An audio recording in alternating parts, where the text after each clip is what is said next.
ನಮಸ್ಕಾರ ಗೆಳೆಯರಿ, stock market Kannada ಚಾನಲ್ಗೆ ಸ್ವಾಗತ ಸುಸ್ವಾಗತ. ಗೆಳೆಯರಿ, ವಿಡಿಯೋದಲ್ಲಿ ಈ ವಾರ ನಮ್ಮ ಮಾರ್ಕೆಟ್ ನ ಮೇಲೆ ಅಥವಾ ಕೆಳಗಡೆ ತಗೊಂಡು ಹೋಗಬಹುದಾಗಿರುವಂತಹ ಇಂಪಾರ್ಟೆಂಟ್ ಇವೆಂಟ್ ಗಳ ಬಗ್ಗೆ ತಿಳ್ಕೊಳ್ಳುವಂತ ಪ್ರಯತ್ನವನ್ನ ಮಾಡೋಣ. ಈ ವಾರ ಕೂಡ ಹಲವಾರು ಇವೆಂಟ್ ಗಳಿದಾವೆ. ಖಂಡಿತ ಅವು ನಮ್ಮ ಮಾರ್ಕೆಟ್ ನ ಮೇಲೆ ಒಂದಷ್ಟು ಇಂಪ್ಯಾಕ್ಟ್ ಅನ್ನ ಕ್ರಿಯೇಟ್ ಮಾಡುವಂತ ಸಾಧ್ಯತೆಗಳಿರುವಂತಹ ಇವೆಂಟ್ ಗಳೇ. ನೋಡೋಣ ಯಾವೆಲ್ಲ ಇದಾವೆ, ಯಾವತ್ತಿದ್ದಾವೆ ಎಲ್ಲವನ್ನು ಕೂಡ ನಾವು ತಿಳ್ಕೊಳ್ಳೋಣ. ಮೊದಲಿಗೆ ಡಿಸ್ಕ್ಲೈಮರ್ ಕೊಡ್ಲಿಕ್ಕೆ ಇಷ್ಟಪಡ್ತೀನಿ. ಇಲ್ಲಿ ಕವರ್ ಮಾಡ್ತಿರುವಂತ ಯಾವುದೇ ಸ್ಟಾಕ್ ಗಳನ್ನು ಕೂಡ ರೆಕಮೆಂಡ್ ಮಾಡ್ತಿಲ್ಲ. ನೀವು ಫರ್ದರ್ ಸ್ಟಡಿ ಮಾಡಿ ಡಿಸಿಷನ್ ತಗೊಳ್ಬಹುದು. ಆಸ್ ಎ ಎಜುಕೇಶನಲ್ ಪರ್ಪಸ್ ನಾನು ವಿಡಿಯೋ ಮುಂದೆ ತರ್ತಾ ಇದ್ದೀನಿ. ಈಗಾಗಲೇ ಮೊದಲಿಗೆ ಕಳೆದ ವಾರದ ನಮ್ಮ ಮಾರ್ಕೆಟ್ ಪರ್ಫಾರ್ಮೆನ್ಸ್ ಅನ್ನು ನೋಡ್ಕೊಂಡು ಮುಂದುವರಿಯೋಣ. ಕಳೆದ ವಾರ ನಮ್ಮ ಮಾರ್ಕೆಟ್ ಜಸ್ಟ್ 4 ಡೇಸ್ ಓಪನ್ ಇತ್ತು. ಬಟ್ ವೀಕ್ಲಿ ಪರ್ಫಾರ್ಮೆನ್ಸ್ ಅನ್ನು ಓಪನ್ ಮಾಡಿದ್ರೆ 5 ಡೇಸ್ ಓಪನ್ ಆಗುತ್ತೆ. 5 ಡೇಸ್ ಅಲ್ಲಿ ನೋಡಬಹುದು 229 ಪಾಯಿಂಟ್ಸ್ ಅಥವಾ 0.95% ಅಪ್ ಅಲ್ಲಿ ಕ್ಲೋಸಿಂಗ್ ಅನ್ನು ಕೊಟ್ಟಿದೆ. ಡಿಸೆಂಟ್ ಪರ್ಫಾರ್ಮೆನ್ಸ್ ಇದೆ ಕಳೆದ ವಾರ. ಇನ್ನು ಸೆನ್ಸೆಕ್ಸ್ ಕಡೆ ಬಂದ್ರೆ ಇಲ್ಲಿ 5 ಡೇಸ್ ಪರ್ಫಾರ್ಮೆನ್ಸ್ ಅನ್ನು ಓಪನ್ ಮಾಡಿದ್ರೆ ಇಲ್ಲೂ ಕೂಡ 1190 ಪಾಯಿಂಟ್ಸ್ ಅಥವಾ 1.5% ಪಾಸಿಟಿವ್ ಅಲ್ಲಿ ಕ್ಲೋಸಿಂಗ್ ಕಂಡು ಬಂದಿದೆ. ಓವರ್ ಆಲ್ ವೀಕ್ಲಿ ಪರ್ಫಾರ್ಮೆನ್ಸ್ ಅನ್ನು ನೋಡಿದ್ರೆ ಸದ್ಯದ ಮಟ್ಟಿಗೆ ಪಾಸಿಟಿವ್ ಟ್ರೆಂಡ್ ನೋಡ್ಲಿಕ್ಕೆ ಕಾಣ್ತಾ ಇದೆ. ಇನ್ನು ಅಮೆರಿಕನ್ ಮಾರ್ಕೆಟ್ ನ ಪರ್ಫಾರ್ಮೆನ್ಸ್ ಅನ್ನು ನೋಡಿದ್ರೆ ಡೌ ಜೋನ್ಸ್ ಅಲ್ಲಿ ನೋಡಬಹುದು ಶುಕ್ರವಾರದ ಸೆಷನ್ ಅಲ್ಲಿ ತುಂಬಾ ಒಳ್ಳೆ ಪರ್ಫಾರ್ಮೆನ್ಸ್ ನೋಡ್ಲಿಕ್ಕೆ ಸಿಕ್ಕಿದೆ. 564 ಪಾಯಿಂಟ್ಸ್ ಅಥವಾ 1.39% ಅಪ್ ಅಲ್ಲಿ ಡೌ ಜೋನ್ಸ್ ಕ್ಲೋಸಿಂಗ್ ಅನ್ನು ಕೊಟ್ಟಿದೆ. ಅಮೆರಿಕನ್ ಮಾರ್ಕೆಟ್ ಗೆ ಸಂಬಂಧಪಟ್ಟಂತೆ ಒಂದು ಅಪ್ಡೇಟ್ ಅನ್ನ ಶುಕ್ರವಾರ ಮಾರ್ಕೆಟ್ ಓಪನ್ ಆದಂತಹ ಸಂದರ್ಭದಲ್ಲೇ ಕೊಟ್ಟಿದೆ. ಅಂದ್ರೆ ಅಮೆರಿಕನ್ ಮಾರ್ಕೆಟ್ ಓಪನ್ ಆದಂತಹ ಸಂದರ್ಭದಲ್ಲಿ ಅದೇನು ಅಂತಂದ್ರೆ ಅನ್ಎಂಪ್ಲಾಯ್ಮೆಂಟ್ ರೇಟ್ ರಿಲೀಸ್ ಆಗಿತ್ತು. ಎಸ್ಟಿಮೇಷನ್ಸ್ ಎಷ್ಟಿತ್ತು ಅಷ್ಟೇ ಪ್ರಮಾಣದಲ್ಲಿ ಬಂತು. ಆನಂತರ ಇಮಿಡಿಯೇಟ್ಲಿ ಮಾರ್ಕೆಟ್ ಅಲ್ಲೂ ಕೂಡ ಒಳ್ಳೆ ರಿಯಾಕ್ಷನ್ ಬಂದಿತ್ತು. ಅದೇ ರೀತಿಯ ಪಾಸಿಟಿವ್ ಸೆಂಟಿಮೆಂಟ್ ಕಂಟಿನ್ಯೂ ಆಗಿದೆ. ಕೊನೆವರೆಗೂ ಕೂಡ ನೋಡಬಹುದು 1.39% ಅಪ್ ಅಲ್ಲಿ ಕ್ಲೋಸಿಂಗ್ ಅನ್ನ ಕೊಟ್ಟಿದೆ. ಇನ್ ಕೇಸ್ ವೀಕ್ಲಿ ಪರ್ಫಾರ್ಮೆನ್ಸ್ ಅನ್ನ ಓಪನ್ ಮಾಡಿದ್ರೆ ವೀಕ್ಲಿ ಕೂಡ ತುಂಬಾ ಒಳ್ಳೆ ಪರ್ಫಾರ್ಮೆನ್ಸ್ ಇದೆ. ನೋಡಬಹುದು 2.85% ಅಥವಾ 1145 ಪಾಯಿಂಟ್ಸ್ ಅಪ್ ಅಲ್ಲಿ ಡೌ ಜೋನ್ಸ್ ಕ್ಲೋಸಿಂಗ್ ಅನ್ನ ಕೊಟ್ಟಿದೆ. ಇನ್ನು ನಾಸ್ಟಾಕ್ ಕಡೆ ಬಂದ್ರೆ ನಾಸ್ಟಾಕ್ ಅಲ್ಲೂ ಕೂಡ ತುಂಬಾ ಒಳ್ಳೆ ಪರ್ಫಾರ್ಮೆನ್ಸ್ ಇದೆ. ಶುಕ್ರವಾರ 1.5% ಅಥವಾ 266 ಪಾಯಿಂಟ್ಸ್ ಅಪ್ ಅಲ್ಲಿ ಕ್ಲೋಸಿಂಗ್ ಅನ್ನ ಕೊಟ್ಟಿದೆ. 5 ಡೇಸ್ ಪರ್ಫಾರ್ಮೆನ್ಸ್ ಅನ್ನ ಓಪನ್ ಮಾಡಿದ್ರೆ 3.37% ಅಥವಾ 586 ಪಾಯಿಂಟ್ಸ್ ಅಪ್ ಅಲ್ಲಿ ನಾಸ್ಟಾಕ್ ಕೂಡ ಕ್ಲೋಸಿಂಗ್ ಅನ್ನ ಕೊಟ್ಟಿದೆ.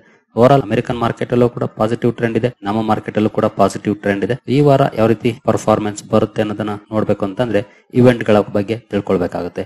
ಯಾವೆಲ್ಲ ಇವೆಂಟ್ ಗಳು ಯಾವ ರೀತಿ ಇಂಪ್ಯಾಕ್ಟ್ ಅನ್ನ ಮಾಡಬಹುದು ಅಂತ.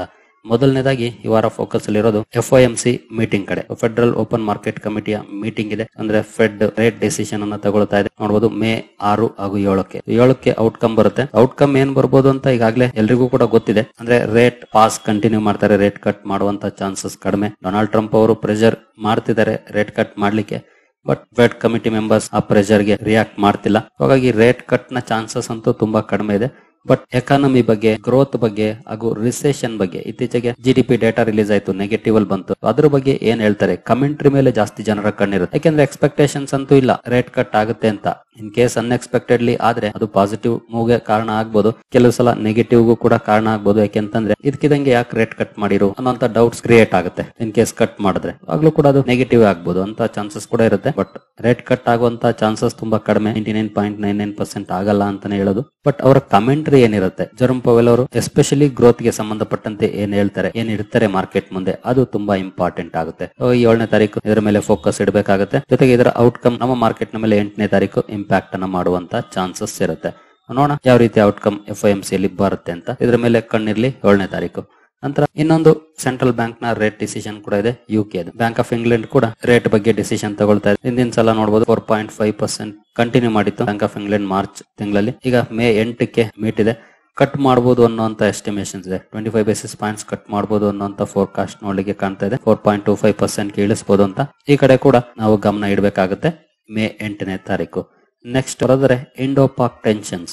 ಇಲ್ಲಿ ಯಾವ ರೀತಿಯ ಸುದ್ದಿಗಳು ಬರುತ್ತವೆ ಅದು ನಮ್ಮ ಮಾರ್ಕೆಟ್ ಮೇಲೆ ಡೈರೆಕ್ಟ್ ಇಂಪ್ಯಾಕ್ಟ್ ಅನ್ನ ಮಾಡುತ್ತೆ. ಯಾಕೆಂತಂದ್ರೆ ಇಲ್ಲಿವರೆಗೂ ನೋಡಿದಂತ ಕೆಲವು ಅಪ್ಡೇಟ್ಸ್ ಏನಿದೆ ಬ್ಯಾಂಕ್ ಆಫ್ ಇಂಗ್ಲೆಂಡ್ ಹಾಗೂ FOMC ಅವು ಇಂಡೈರೆಕ್ಟ್ ಇಂಪ್ಯಾಕ್ಟ್ ಆದ್ರೆ ಇದು ಡೈರೆಕ್ಟ್ ಇಂಪ್ಯಾಕ್ಟ್ ಮಾಡುವಂತದ್ದು. ಯಾಕಂದ್ರೆ ನಮಗೆ ಸಂಬಂಧಪಟ್ಟಿದ್ದು. ಜೊತೆಗೆ ಇವತ್ತು ನರೇಂದ್ರ ಮೋದಿ ಅವರು IAF ಏರ್ ಮಾರ್ಷಲ್ ಅವರನ್ನು ಕೂಡ ಮೀಟ್ ಮಾಡಿದ್ದಾರೆ. IAF ಅಂದ್ರೆ ಇಂಡಿಯನ್ ಏರ್ ಫೋರ್ಸ್. ಅಲ್ಲಿ ಏನ್ ಡಿಸ್ಕಷನ್ ಆಗಿದೆ ಗೊತ್ತಿಲ್ಲ. ಏನ್ ಅಪ್ಡೇಟ್ ಅನ್ನ ಚೀಫ್ ಮಾರ್ಷಲ್ ಅವರು ಅಥವಾ ಏರ್ ಚೀಫ್ ಮಾರ್ಷಲ್ ಅವರು ಕೊಟ್ಟಿದ್ದಾರೆ ಅಂತ ಗೊತ್ತಿಲ್ಲ. ಅಲ್ಲಿ ಏನೆಲ್ಲ ಡಿಸ್ಕಷನ್ಸ್ ಆಗಿರ್ಬೋದು, ನೆಕ್ಸ್ಟ್ ಏನ್ ಮೂವ್ ಇರ್ಬೋದು ಆರ್ಮಿದು. ಯಾಕಂದ್ರೆ ಸರ್ಕಾರ ಅಂತೂ ಆರ್ಮಿಗೆ ಜವಾಬ್ದಾರಿಯನ್ನ ಕೊಟ್ಬಿಟ್ಟಿದೆ. ಯಾವಾಗ ಅಟ್ಯಾಕ್ ಮಾಡ್ಬೇಕು, ಅಟ್ಯಾಕ್ ಮಾಡಬಾರ್ದಾ ಬೇಡವಾ ಎಲ್ಲವನ್ನು ನೀವೇ ಡಿಸೈಡ್ ಮಾಡಿ ಅಂತ. ಇವರು ಜಸ್ಟ್ ಮಾನಿಟರ್ ಮಾಡೋದಷ್ಟೇ ಕೆಲಸ ಆಗಿದೆ. ಹಾಗಾಗಿ ಏನ್ ಡಿಸಿಷನ್ ತಗೊಳ್ತಾರೆ ಅದೆಲ್ಲವೂ ಕೂಡ ಮ್ಯಾಟರ್ ಆಗುತ್ತೆ. ಹಾಗಾಗಿ ಈ ಸುದ್ದಿ ಕಡೆ ನಮ್ಮ ಹೆಚ್ಚಿನ ಫೋಕಸ್ ಇರಲೇಬೇಕಾಗುತ್ತೆ ಈ ವಾರ ಕೂಡ. ನ್ಯೂಸ್ಗೆ ನಾವು ಬರೋದಾದ್ರೆ ಕೆಲವೊಂದು PMI ಡೇಟಾ ಕೂಡ ರಿಲೀಸ್ ಆಗ್ತಾ ಇದೆ. ನಮ್ಮ ಸರ್ವಿಸಸ್ PMI ಆಗ್ಬೋದು, US PMI ಆಗ್ಬೋದು, ಕೆಲವೊಂದು ನ್ಯೂಸ್ ಗಳು ಬರೋದಿದೆ. ಬಟ್ ಇವುಗಳೇನು ಅಷ್ಟು ದೊಡ್ಡ ಪ್ರಮಾಣದ ಇಂಪ್ಯಾಕ್ಟ್ ಅನ್ನ ಮಾರ್ಕೆಟ್ ಮೇಲೆ ಮಾಡಲ್ಲ. ಬಟ್ ಬಿಗ್ ಚೇಂಜಸ್ ಆದ್ರೆ ಖಂಡಿತ ಅಂತ ಸಂದರ್ಭದಲ್ಲಿ ರಿಯಾಕ್ಷನ್ ಬರುತ್ತೆ. ಹಾಗಾಗಿ ಇದ್ರ ಮೇಲೆ ಕೂಡ ಕಾನ್ಸಂಟ್ರೇಷನ್ ಇಡಬಹುದು. ಇನ್ನು ನೆಕ್ಸ್ಟ್ ಇಂಪಾರ್ಟೆಂಟ್ ಅಪ್ಡೇಟ್ ಅಂದ್ರೆ ಅದು ರಿಸಲ್ಟ್ಸ್. ನಿಮ್ಗೆ ಈಗಾಗಲೇ ಗೊತ್ತಿದೆ ರಿಸಲ್ಟ್ ಸೀಸನ್ ಶುರುವಾಗಿದೆ. ಇತ್ತೀಚಿನ ಕೆಲವು ನಂಬರ್ಸ್ ಅನ್ನ ಕಂಪೇರ್ ಮಾಡಿದ್ರೆ ಎಸ್ಪೆಷಲಿ ಲಾಸ್ಟ್ ವೀಕ್ ಬಂದಂತ ನಂಬರ್ಸ್ ಅನ್ನ ಕಂಪೇರ್ ಮಾಡಿದ್ರೆ ಎಲ್ಲೋ ಒಂದ್ ಕಡೆ ಸ್ಮಾಲ್ ಕ್ಯಾಪ್ ಸ್ವಲ್ಪ ಅಂಡರ್ ಪರ್ಫಾರ್ಮೆನ್ಸ್ ಅನ್ನ ಮಾಡ್ತಿದ್ದೇವೆ ಅಂತಾನೆ ಅನ್ಸುತ್ತೆ. ಹಾಗಂತ ಎಲ್ಲವೂ ಅಂತಲ್ಲ, ಸ್ವಲ್ಪ ಜಾಸ್ತಿ ಪ್ರಮಾಣದ ಅಂಡರ್ ಪರ್ಫಾರ್ಮೆನ್ಸ್ ಸ್ಮಾಲ್ ಕ್ಯಾಪ್ ಕಡೆ ನೋಡ್ಲಿಕ್ಕೆ ಸಿಗ್ತಾ ಇದೆ. ಲಾರ್ಜ್ ಕ್ಯಾಪ್ ಅಲ್ಲಿ ಡೀಸೆಂಟ್ ಪರ್ಫಾರ್ಮೆನ್ಸ್ ನೋಡ್ಲಿಕ್ಕೆ ಸಿಗ್ತಾ ಇದೆ. ಅಲ್ಲೂ ಕೂಡ ಕೆಲವೊಂದು ಬೆಸ್ಟ್ ಪರ್ಫಾರ್ಮೆನ್ಸ್, ಕೆಲವೊಂದು ವರ್ಸ್ಟ್ ಪರ್ಫಾರ್ಮೆನ್ಸ್ ಇದಾವೆ, ಇಲ್ಲ ಅಂತಲ್ಲ. But compare to small cap, large cap better performance ಅನ್ನ ಮಾಡ್ತಿದ್ದೇವೆ ರಿಸಲ್ಟ್ ವೈಸ್, ಇಲ್ಲಿವರೆಗೂ ಬಂದಿರುವಂತಹ ರಿಸಲ್ಟ್ಸ್ ಅನ್ನ ಕಂಪೇರ್ ಮಾಡಿದ್ರೆ. ಹಾಗಾಗಿ ರಿಸಲ್ಟ್ಸ್ ತುಂಬಾನೇ ಇಂಪಾರ್ಟೆಂಟ್ ಆಗುತ್ತೆ. ಈ ವಾರ ಕೂಡ ಸಾಕಷ್ಟು ಕಂಪನಿಗಳ ರಿಸಲ್ಟ್ ಇದೆ, ನೋಡ್ತಾ ಹೋಗ್ಬೋದು. 5ನೇ ತಾರೀಕಿಗೆ ಎಷ್ಟು ಕಂಪನಿಗಳ ರಿಸಲ್ಟ್ ಇದೆ ಅಂತ. ಮೋರ್ ದನ್ 50 ಕಂಪನೀಸ್ ರಿಸಲ್ಟ್ ಇದೆ. ನಾಳೆ ಹೋಗ್ತಾ ಹೋಗ್ತಾ 100, 200, 300 ಕಂಪನೀಸ್ ವರೆಗೂ ಕೂಡ ರಿಸಲ್ಟ್ಸ್ ಇರುತ್ತೆ ಒಂದು ದಿನಕ್ಕೆ. ನೋಡಬಹುದು 6ನೇ ತಾರೀಕು ಸುಮಾರು ಕಂಪನೀಸ್ ರಿಸಲ್ಟ್ ಇದೆ. ಈ ಎಲ್ಲ ಕಂಪನಿಗಳ ಕಡೆ ಕೂಡ ನಾವು ಕಾನ್ಸಂಟ್ರೇಷನ್ ಇರಬೇಕಾಗುತ್ತೆ. ಯಾವ ರೀತಿಯ ರಿಸಲ್ಟ್ ಬರುತ್ತೆ, ಆನಂತರ ಸ್ಟಾಕ್ ಗಳಲ್ಲಿ ಯಾವ ರೀತಿ ರಿಯಾಕ್ಷನ್ ಬರುತ್ತೆ ಅನ್ನೋದನ್ನ. ಇಂಟೆನ್ಸಿಫೈ ಆಗಿದೆ ರಿಸಲ್ಟ್ ಸೀಸನ್. ಈಗ ಎಲ್ಲ ಕಂಪನೀಸ್ ಅನ್ನ ಟ್ರ್ಯಾಕ್ ಮಾಡೋದೇ ಕಷ್ಟ, ಆ ರೀತಿ ರಿಸಲ್ಟ್ಸ್ ಗಳು ಬರುತ್ತೆ. ಸಾಧ್ಯವಾದಷ್ಟು ಮೇಜರ್ ಕಂಪನೀಸ್ ರಿಸಲ್ಟ್ ಅನ್ನ ನಾನು ಕವರ್ ಮಾಡುವಂತ ಪ್ರಯತ್ನವನ್ನ ಮಾಡ್ತೀನಿ. ನೀವು ಕೂಡ ತಿಳ್ಕೊಳ್ಳಕ್ಕೆ ಪ್ರಯತ್ನ ಪಡಿ. ಅಟ್ಲೀಸ್ಟ್ ನೀವು ಇನ್ವೆಸ್ಟ್ ಮಾಡಿರುವಂತಹ ಕಂಪನಿಗಳ ರಿಸಲ್ಟ್ ಹೇಗಿದೆ ಅದನ್ನಾದ್ರೂ ತಿಳ್ಕೊಳ್ಳಕ್ಕೆ ಪ್ರಯತ್ನ ಪಡಬೇಕು. ಆಗ್ಲೇ ನಿಮ್ಗೆ ಒಂದಷ್ಟು ಇನ್ಪುಟ್ಸ್ ಸಿಗೋದು ಕಂಪನಿಗಳಿಗೆ ಸಂಬಂಧಪಟ್ಟಂತೆ. ನಂತರ FIS DIS ಆಕ್ಟಿವಿಟಿ, ಇಲ್ಲಿವರೆಗೂ ಭರ್ಜರಿ ಬೈಯಿಂಗ್ ಅನ್ನ ಲಾಸ್ಟ್ 15 ಡೇಸ್ ಅಲ್ಲಿ FIS ಮಾಡಿದ್ದಾರೆ. ತುಂಬಾ ದಿನದ ನಂತರ ನೋಡಬಹುದು ಏಪ್ರಿಲ್ ಅಲ್ಲಿ 2735 ಕೋಟಿ ನೆಟ್ ಬೈಯರ್ಸ್ ಆಗಿದ್ದಾರೆ. FIS DIS ಕೂಡ 28,228 ಕೋಟಿ ಬೈ ಮಾಡಿದೆ. ಜೊತೆಗೆ ಮೇ ಮಂತ್ ಅಲ್ಲಿ ಒಂದು ದಿನದ ಸೆಷನ್ ಅಲ್ಲಿ 2769 ಕೋಟಿಯನ್ನ ಬೈ ಮಾಡಿದ್ದಾರೆ. ಒಳ್ಳೆ ಪ್ರಮಾಣದ ಇನ್ಫ್ಲೋ ಬರ್ಲಿಕ್ಕೆ ಸ್ಟಾರ್ಟ್ ಆಗಿದೆ FIS ಕಡೆಗಿಂದ. ಹಾಗಾಗಿ ಈ ಕಡೆ ಕೂಡ ಕಾನ್ಸಂಟ್ರೇಷನ್ ಇಡಬೇಕಾಗುತ್ತೆ, ಯಾವ ರೀತಿ ಇನ್ಫ್ಲೋ ಬರುತ್ತೆ ಅನ್ನೋದ್ರ ಬಗ್ಗೆ. ನೆಕ್ಸ್ಟ್ ನ್ಯೂಸ್ ಗೆ ನಾವು ಬರೋದಾದ್ರೆ OPEC ಪ್ಲಸ್ ನಿನ್ನೆ ಮೀಟಿಂಗ್ ಅನ್ನ ಮಾಡಿದೆ. ಜೊತೆಗೆ ನೋಡಬಹುದು ಇಂಪಾರ್ಟೆಂಟ್ ಡಿಸಿಷನ್ ಅನ್ನು ಕೂಡ ತಗೊಂಡಿದೆ. ಮೊನ್ನೆ ಕೂಡ ಈ ಬಗ್ಗೆ ನ್ಯೂಸ್ ಅನ್ನ ಕವರ್ ಮಾಡಿದೆ.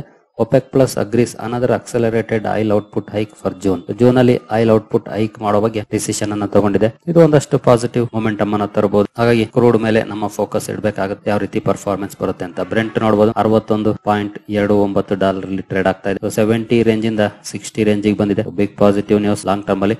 ಬಟ್ ಮುಂದುವರೆದು ರಿಸೆಷನ್ ಗೆ ಸಂಬಂಧಪಟ್ಟಂತೆ ಯಾವ ರೀತಿ ಅಪ್ಡೇಟ್ ಗಳು ಬರುತ್ತವೆ ಅದು ಕೂಡ ಮ್ಯಾಟರ್ ಆಗುತ್ತೆ. ಆಸ್ ಆಫ್ ನೌ ಖಂಡಿತ ಕ್ರೂಡ್ ಒಳ್ಳೆ ಪ್ರಮಾಣದ ಡೌನ್ ಫಾಲ್ ಅನ್ನ ಕಂಡಿದೆ. ಕ್ರೂಡ್ ಅನ್ನ ರಾ ಮೆಟೀರಿಯಲ್ ಆಗಿ ಬಳಸುವಂತ ಕಂಪನೀಸ್ ಗೆ ಬಿಗ್ ಪಾಸಿಟಿವ್ ಡೆವಲಪ್ಮೆಂಟ್, ಅವುಗಳ ಮಾರ್ಜಿನ್ ಕೂಡ ಇಂಪ್ರೂವ್ ಆಗುವಂತ ಚಾನ್ಸಸ್ ಇರುತ್ತೆ. ನೋಡೋಣ, ಕ್ರೂಡ್ ಕಡೆ ಕೂಡ ನೀವು ಗಮನ ಇಡಬೇಕಾಗುತ್ತೆ ಈ ವಾರ.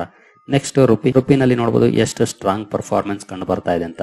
ಇಲ್ಲಿ ರೆಡ್ ಅಲ್ಲಿ ಇದೆ ಅಂತಂದ್ರೆ ಡಾಲರ್ ಎದುರುಗಡೆ ರುಪಿ ಸ್ಟ್ರಾಂಗ್ ಆಗ್ತಿದೆ ಅಂತ ಅರ್ಥ.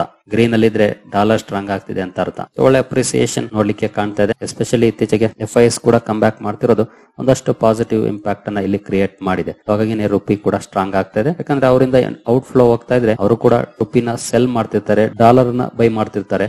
ಇವಾಗ ಡಾಲರ್ ಗೆ ಬೇಡಿಕೆ ಜಾಸ್ತಿ ಆಗುತ್ತೆ, ಪ್ರೈಸ್ ಅಪ್ ಆಗುತ್ತೆ. ಅವರು ಇನ್ಫ್ಲೋ ಬರ್ತಾ ಇದ್ರೆ ಡಾಲರ್ ನ ಮಾರಿ ರುಪಿನ ಬೈ ಮಾಡ್ತಿರ್ತಾರೆ. ಹಾಗಾಗಿ ರುಪಿಗೆ ಬೇಡಿಕೆ ಜಾಸ್ತಿ ಆಗುತ್ತೆ. ಆಬ್ವಿಯಸ್ಲಿ ಆಗ ರುಪಿ ಅಪ್ರಿಶಿಯೇಟ್ ಆಗುತ್ತೆ. ಅದೇ ಆಗ್ತಾ ಇರೋದು. ಈಗ ಒಳ್ಳೆ ಪರ್ಫಾರ್ಮೆನ್ಸ್ ನೋಡ್ಲಿಕ್ಕೆ ಸಿಗ್ತಾ ಇದೆ.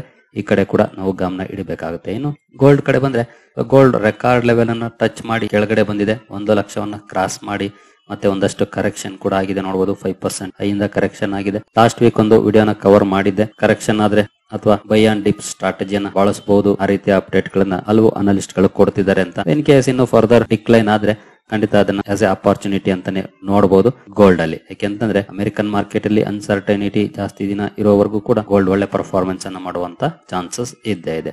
ನೆಕ್ಸ್ಟ್ ಪ್ರೈಮರಿ ಮಾರ್ಕೆಟ್ ಕಡೆ ಬಂದ್ರೆ, ಈ ವಾರ either energy IPO the listing ಇರುತ್ತೆ. ನಾಡಿದ್ದು ಅಂದ್ರೆ ಮಂಗಳವಾರ ಯಾವ ರೀತಿ ಲಿಸ್ಟ್ ಆಗುತ್ತೆ ಅನ್ನೋದನ್ನ ಅಬ್ಸರ್ವ್ ಮಾಡಬಹುದು. ತುಂಬಾ ದಿನದ ನಂತರ ಒಂದು IPO ಬರ್ತಾ ಇದೆ. ಪಾಸಿಟಿವ್ ಇರುತ್ತಾ, ನೆಗೆಟಿವ್ ಇರುತ್ತಾ ಲಿಸ್ಟಿಂಗ್, ಅದನ್ನು ಕೂಡ ಅಬ್ಸರ್ವ್ ಮಾಡಬಹುದು. ಇನ್ನು ಈ ವಾರದ ಕಾರ್ಪೊರೇಟ್ ಆಕ್ಷನ್ ಕಡೆ ಬಂದ್ರೆ ಹಲವಾರು ಕಂಪನೀಸ್ ಸುದ್ದಿಯಲ್ಲಿರ್ತವೆ. ಡಿವಿಡೆಂಡ್ ಕಾರಣಕ್ಕೆ, ರೈಟ್ಸ್ ಇಶ್ಯೂ ಕಾರಣಕ್ಕೆ, ಸ್ಟಾಕ್ ಸ್ಪ್ಲಿಟ್ ಕಾರಣಕ್ಕೆ. ಸ್ಟಾಕ್ ಸ್ಪ್ಲಿಟ್ ನೋಡೋದಾದ್ರೆ ಇನ್ಫೋ ಎಡ್ಜ್ ನ ಸ್ಟಾಕ್ ಸ್ಪ್ಲಿಟ್ ಇರುತ್ತೆ. 10 ರೂಪಾಯಿ ಇರುವಂತ ಫೇಸ್ ವ್ಯಾಲ್ಯೂನ 2 ರೂಪಾಯಿ ಮಾಡ್ತಾ ಇದೆ ಕಂಪನಿ. ಅಂದ್ರೆ 1:5 ರೇಷಿಯೋದಲ್ಲಿ ಸ್ಟಾಕ್ ಸ್ಪ್ಲಿಟ್ ಆಗುತ್ತೆ. Naukri.com, ಇನ್ಫೋ ಎಡ್ಜ್ ಅಂದ್ರೆ ನೌಕರಿ. 7ನೇ ತಾರೀಕು ಎಕ್ಸ್ ಡೇಟ್ ಇರುತ್ತೆ. ಅವತ್ತು ಸ್ಟಾಕ್ ಪ್ರೈಸ್ ಅಡ್ಜಸ್ಟ್ ಕೂಡ ಆಗುತ್ತೆ. ಫೋಕಸ್ ಮಾಡಬಹುದು ಯಾವ ರೀತಿ ಪರ್ಫಾರ್ಮೆನ್ಸ್ ಆನಂತರ ನೋಡ್ಲಿಕ್ಕೆ ಸಿಗುತ್ತೆ ಅಂತ. ನಂತರ ರಾಜಸ್ಥಾನ್ ಟ್ಯೂಬ್ ಮ್ಯಾನುಫ್ಯಾಕ್ಚರಿಂಗ್ ಕೂಡ ಸ್ಟಾಕ್ ಸ್ಪ್ಲಿಟ್ ಇದೆ. 1:10 ರೇಷಿಯೋದಲ್ಲಿ ಸ್ಟಾಕ್ ಸ್ಪ್ಲಿಟ್ ಆಗ್ತಾ ಇದೆ. 8 ಮೇ ಎಕ್ಸ್ ಡೇಟ್ ಆಗಿರುತ್ತೆ. ನಂತರ ಕೆಂಬಾಂಡ್ ಕೆಮಿಕಲ್ಸ್ ನ ಸ್ಪಿನ್ ಆಫ್ ಇದೆ. CP ಕ್ಯಾಪಿಟಲ್ ನ ಸ್ಪಿನ್ ಆಫ್ ಇದೆ, ಅಂದ್ರೆ ಡಿಮರ್ಜರ್. ಏನು ನೌಕರ್ ಅರ್ಬನ್ ಸ್ಟ್ರಕ್ಚರ್ ನ ಸ್ಟಾಕ್ ಸ್ಪ್ಲಿಟ್ ಕೂಡ ಇದೆ. 2 ರೂಪೀಸ್ ಇರುವಂತದನ್ನ 1 ರೂಪಾಯಿ ಮಾಡ್ತಾ ಇದೆ ಕಂಪನಿ. ಶಾಂತೈ ಇಂಡಸ್ಟ್ರೀಸ್ ನ ಸ್ಟಾಕ್ ಸ್ಪ್ಲಿಟ್ ಕೂಡ ಇದೆ. 10 ರೂಪಾಯಿ ಇರುವಂತ ಫೇಸ್ ವ್ಯಾಲ್ಯೂನ 2 ರೂಪಾಯಿ ಮಾಡ್ತಾ ಇದೆ ಕಂಪನಿ. ಇವುಗಳನ್ನು ಕೂಡ ಫೋಕಸ್ ಮಾಡಬಹುದು ಡ್ಯೂರಿಂಗ್ ಕಾರ್ಪೊರೇಟ್ ಆಕ್ಷನ್. ಸ್ಟಾಕ್ ಗಳಲ್ಲಿ ಯಾವ ರೀತಿ ಪರ್ಫಾರ್ಮೆನ್ಸ್ ಬರುತ್ತೆ ಅಂತ. ಸರಿಗಳಿರಿ, ಈ ಎಲ್ಲ ಅಪ್ಡೇಟ್ಸ್ ನಿಮ್ಗೆ ಇಷ್ಟ ಆಗಿದೆ ಅಂದ್ಕೊಳ್ತೀನಿ. ಮುಂದಿನ ವಿಡಿಯೋದಲ್ಲಿ ಸಿಗೋಣ. ಅಲ್ಲಿವರೆಗೂ ಜೈ ಹಿಂದ್, ಜೈ ಕರ್ನಾಟಕ.